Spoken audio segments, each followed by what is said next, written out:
सुंदर स्थान हो, पावन पवित्र स्थान हो, जहाँ किसी प्रकार का कोई शोर शराब ना हो, एकांत स्थान।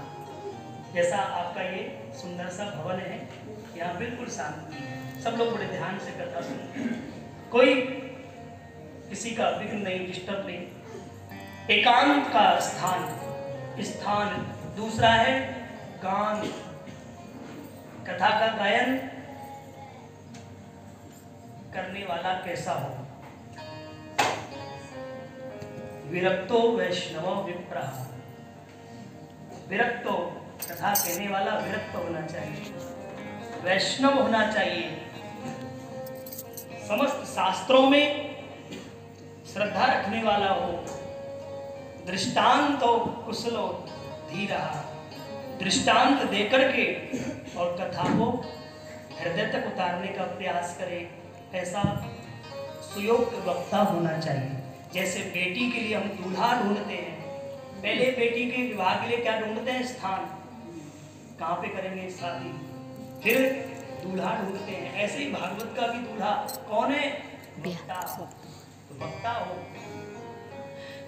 स्थान, गान, और गान करने वाला, तीसरी बात का ध्यान रखना, ज्ञान। कथा कहने वाले को ज्ञान भी होना चाहिए, सभी शास्त्रों का, वेदों का, पुराणों का। निष्णांत, स्थान, गान, ज्ञान, फिर ध्यान। कथा सुनने वाले ध्यान मग्न होकर के कथा सुने, एकाग्रचित्त होकर के कथा सुने, दत्त चित्त होकर के सुने, भाव चित्त होकर के कथा सुने, तब कथा मिलती है। तो स्थान, गान, ज्ञान, ध्यान, और पांचवी बात है कान। हमारे कान कहाँ? केवल और केवल भागवत के शब्दों पर। बगल का पड़ोसी क्या बोल रहा है हमें नहीं सुनना, सिर्फ हमें वही सुनना है जो ठाकुर जी सुनाना चाह रहे हैं। देखो यही तो इंद्रियों का कंट्रोल है। एक एक शब्द हमारे कानों से होकर के हमारे जीवन में उतर जाए, तब जाकर के भागवत का पूर्ण फल प्राप्त होता है। ये विधि है और विधान लंबा चौड़ा है। सत्य,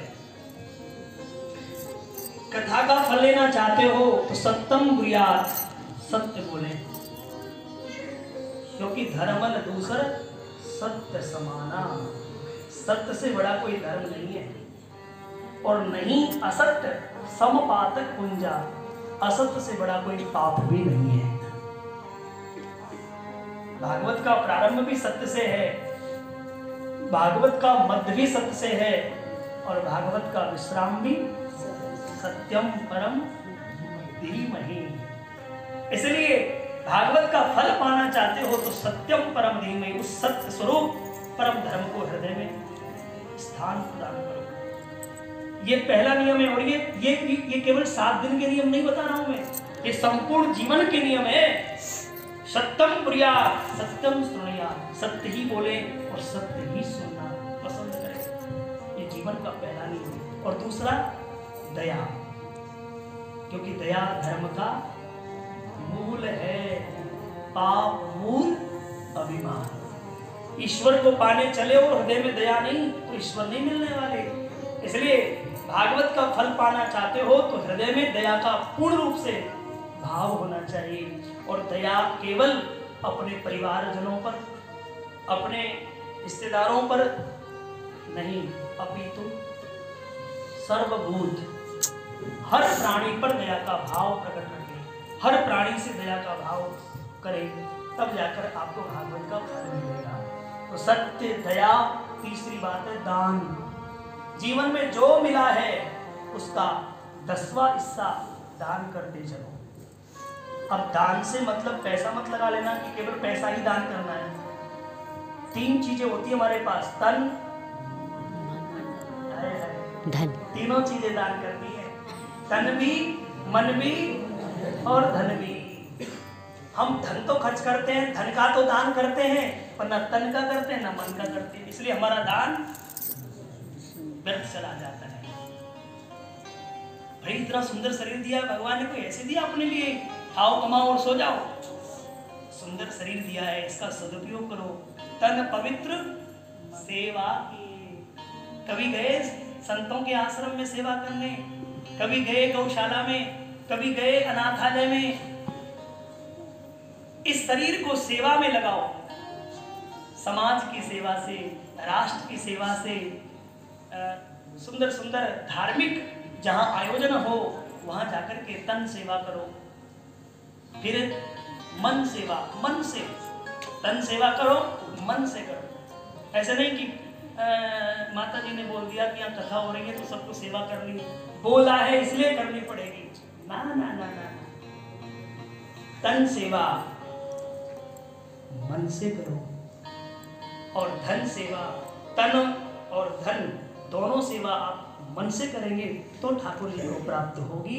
अन्यथा ये सेवा श्रम एव ही केवलम, ये केवल और केवल श्रम बन के रह जाएगा, कोई फायदा मिलने वाला नहीं है।